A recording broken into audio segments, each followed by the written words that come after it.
I watched Lord of the Rings, Fellowship of the Ring for the first time ever in my life. Now, I'm very nerdy, as you can see in the back, Star Wars and Superman, but I've never gotten into Lord of the Rings before. And before I watched this movie, I didn't think I had any background knowledge to it. After watching the movie, turns out I did know some things. Like I knew Gandalf was a character. Didn't know he was in this, but I knew he existed, and I knew he was the guy that said, "You shall not pass." So I was super excited when he said that in the movie. I loved that. I was like jumping in my seat. I love that. But anyway, my friend sent me these movies, told me to take notes on them. So I did the first one because that's all I've seen so far. I wanted to watch a movie, do a video, so I didn't have like any idea about the rest of the trilogy before I post one video. So after I post this, I'll watch the second one. Don't know what it's called, but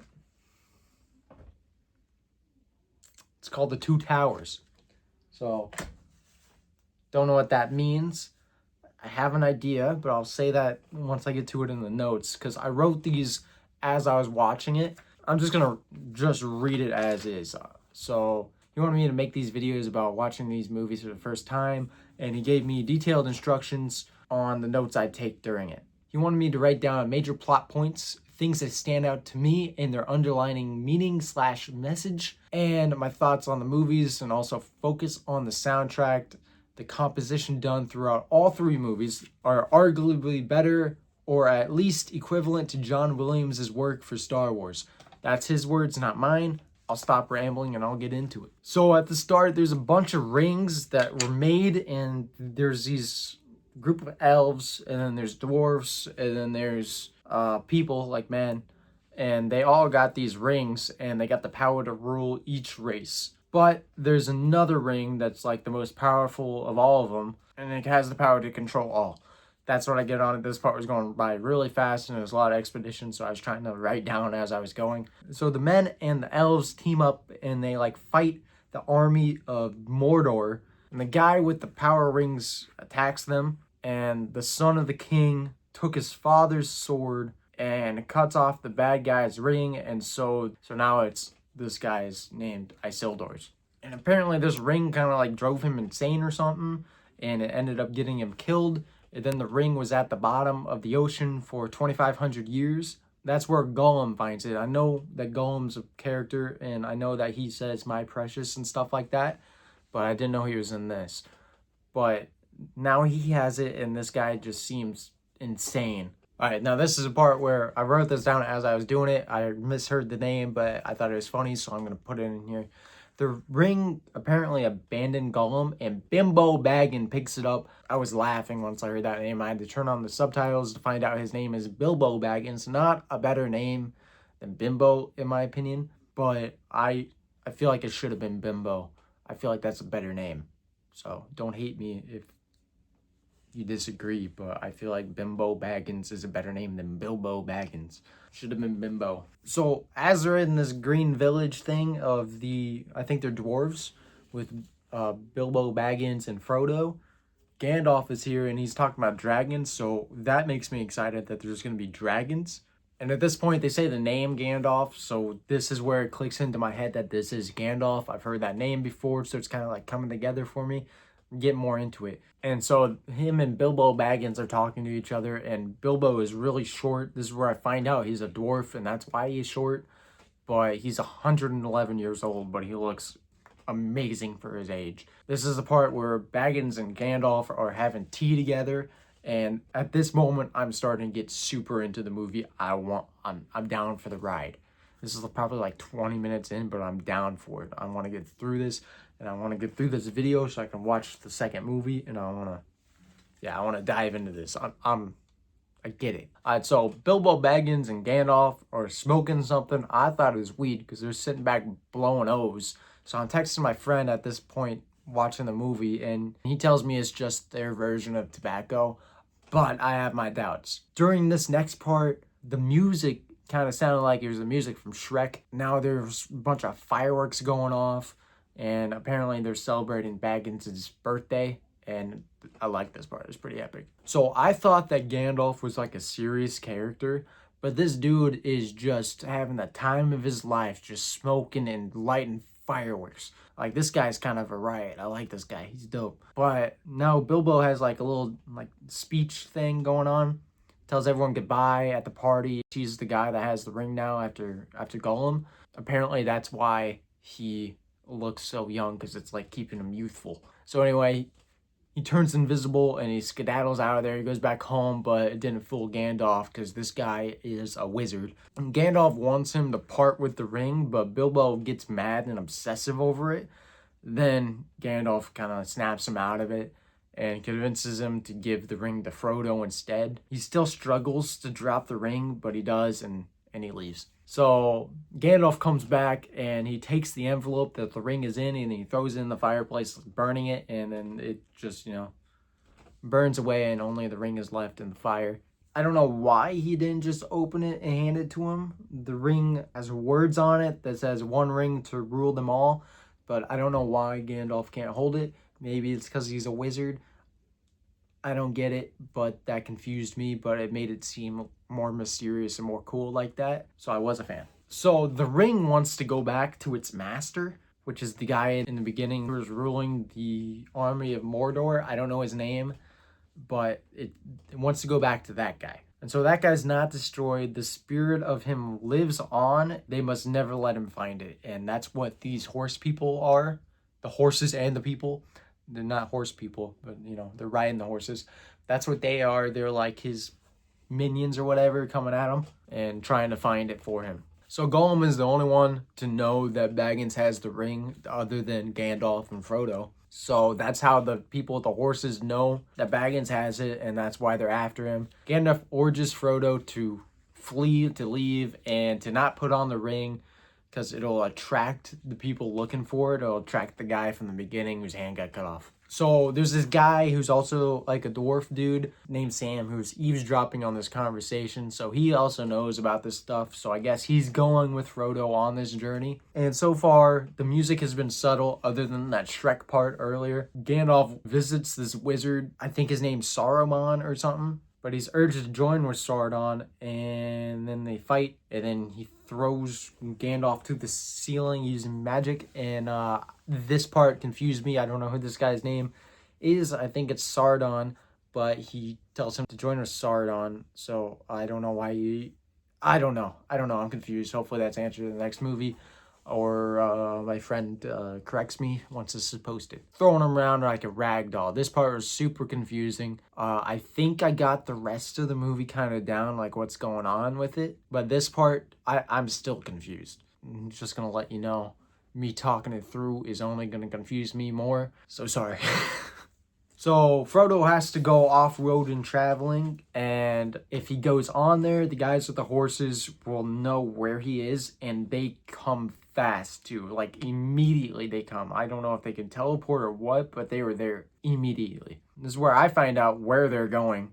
So Sam and Frodo are going to Bree, and I don't know what that is, but they're chased by the horse guy. Then they escape on this raft, and I guess the horse can't swim, or the guy can't swim that's after him on the horse. So they get out of there, and now they arrive at Bree, and there's this ranger called Strider that is smoking, and the fire like lights up in his eyes, and I thought it looked cool, so I'll put it here because I thought it was dope. I want to see that again. So earlier, Frodo and Sam like meet these other like dwarf guys that they know, and they're with them now at Bree, and they accidentally expose his name, and this freaks out Frodo, and when he tries to get them, he gets knocked over and the ring flies out and lands on his finger, which is wild. I don't know how that happened. Now all the guys are coming for him, and Sauron speaks to Frodo. I think his name's Sauron, the evil guy who wants his ring back, speaks to Frodo. Now Stryker is going to help him. I'm really just explaining this for myself so it makes sense to me, but everyone watching this probably knows what's going on. And I'm the only one that doesn't know anything. So I'm confused, and I'm probably confusing the people that know what's going on because I'm just so lost. So the horse guys are wraiths. They used to be men, but the bad guy gave them rings and they felt the darkness, and they were called Narzils. I think they were the 9 men in the beginning that received some rings. I'm so confused. What am I talking about? I don't know what's going on. Oh, they're hobbits. They're not dwarfs, they're hobbits. Okay, so Frodo and these guys, like the small ones I've been calling dwarfs, they're hobbits. They're not dwarfs, they're hobbits. My bad. My apologies. And so they're going to go to Rivendell to the elves. Quick trip over to Gandalf. He's stuck on the roof of this castle thing that he was like thrown into the ceiling at. Now he's on the roof of it and he's trapped up there. So Strider gave the hobbits weapons and they started this fire that attracts these Narzils, so they're coming after them again. So one of these guys are about to kill Frodo, but he puts the ring on, and in his vision, they all turn white, and they stab him anyway, despite being invisible. Now Strider fights them off, setting them on fire, which is kind of epic. I love that. So apparently, Frodo was stabbed by a Muggle blade, and so Strider puts him over his shoulder, and they run towards Rivendell. Frodo is passing through the Shadow World, and will soon become one of these wraiths, but an Althea plant will slow the poison. They come across this elf woman named Auron, and she takes him to her father.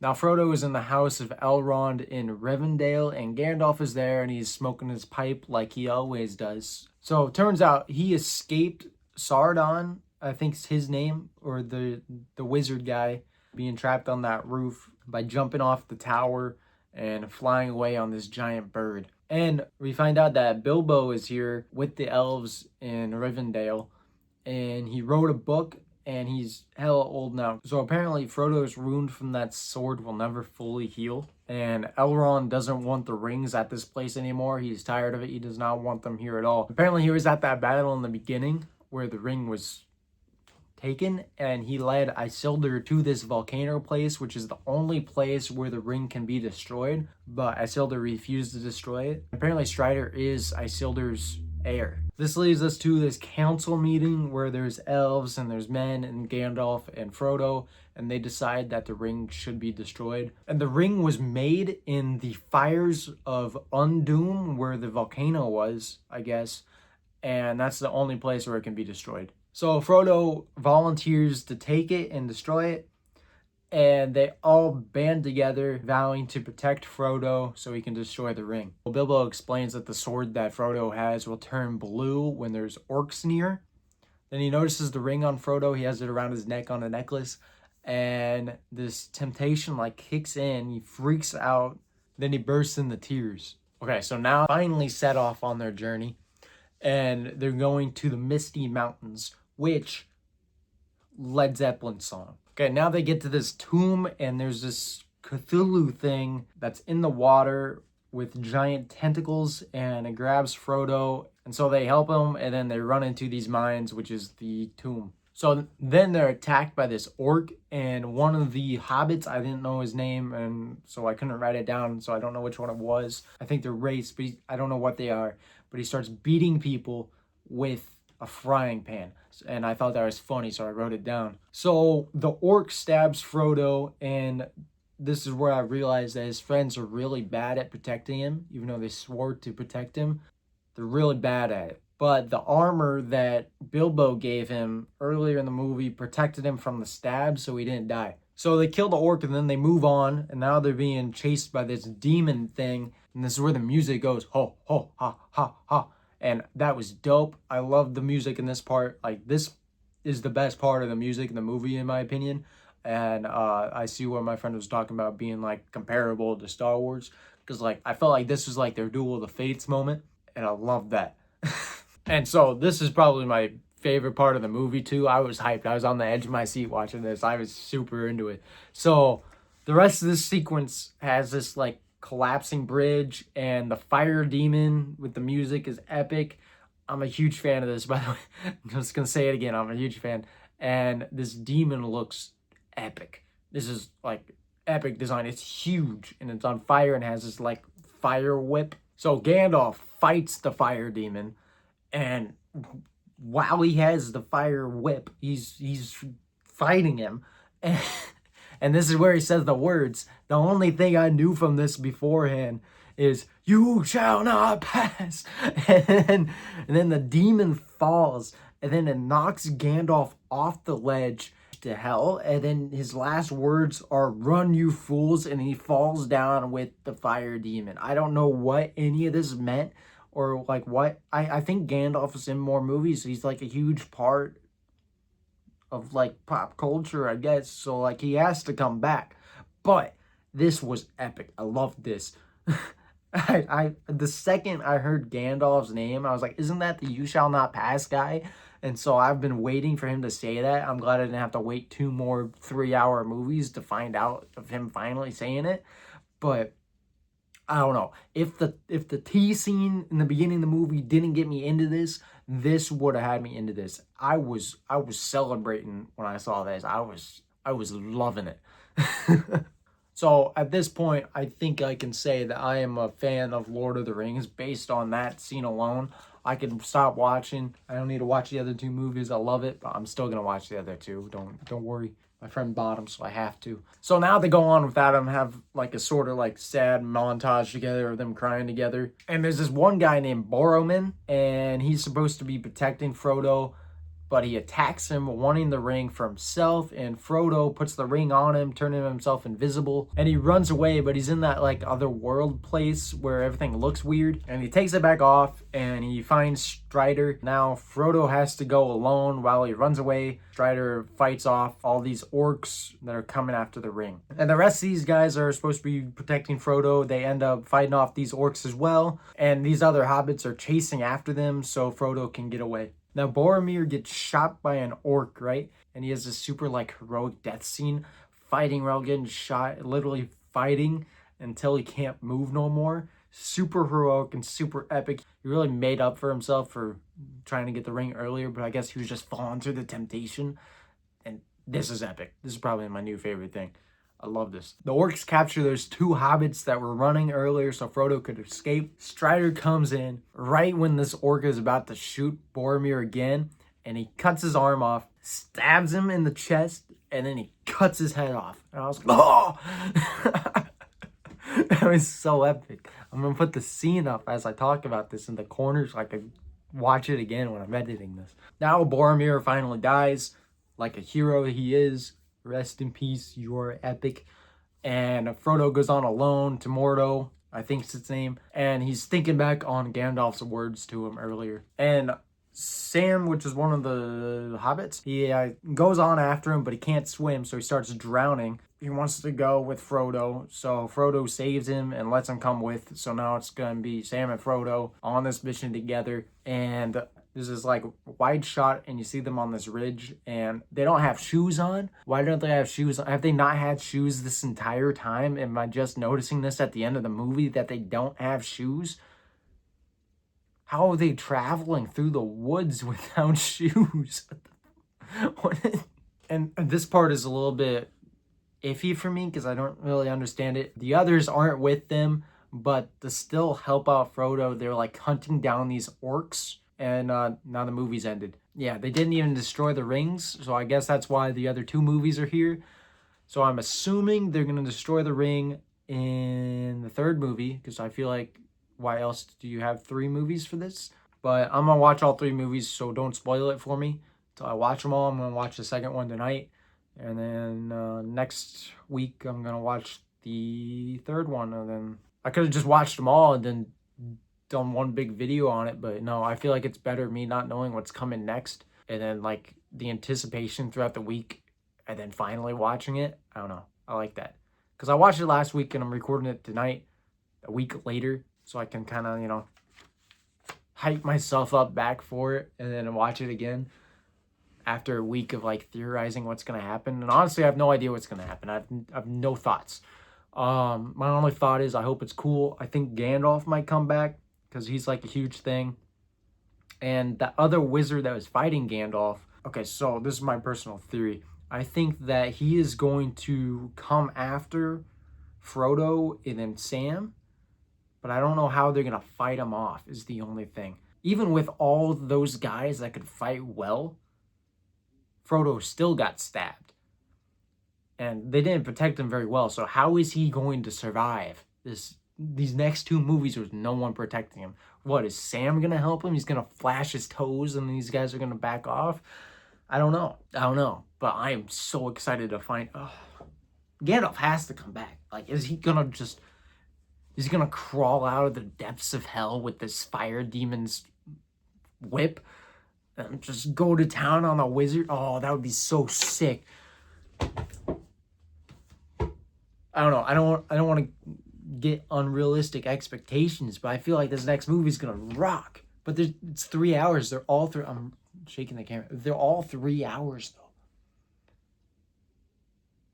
I don't know, man. That's gonna be epic. All right, I'm gonna go watch the movie. So, peace, and I'll record the next video next week before I watch the third movie, and so you'll know then if I like it. But I love this one, so I'm gonna love that one probably even more. And yeah, thanks for watching, and thanks for my friend for buying me these movies so I can see how epic they are, because I wasn't gonna buy them myself. I don't know why I never got into this. I'm 24 years old and never watched them. Just been watching Star Wars and stuff. I don't know, but that's epic. Thanks. Peace.